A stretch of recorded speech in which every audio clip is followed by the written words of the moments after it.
Angie Salvacion. Ginulat ang lahat sa kaseksihan sa bench runaway. Kung dati ay sweet looking lang si Angie, ngayon ay sobrang sexy na niya. Hindi lang maganda ang mukha, maibubuga rin pala pagdating sa two-piece. Si Angie ay nagmula sa Siargao ng Surigao del Norte at isang Filipina-Russian at beauty pageant.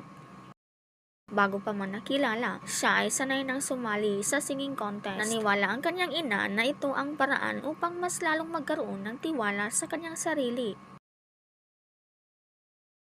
Hindi niya natagpuan ang kanyang ama at lagi niya itong hinanap. Taong 2019 nang siya ay nag-audition sa Idol Philippines na kinanta ang Jar of Hearts ni Christina Perry. Ngunit sa pangalawang round ay na-eliminate din. Dati na din siyang commercial model at sumasideline sa mga teleseryes. Hanggang sa pumasok sa bahay ni Big Brother noong 2022 at naging big winner.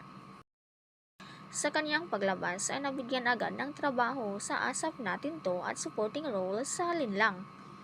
Siya ay umani ng samut-saring pang-bash ng netizens sa kung paano siya umacting.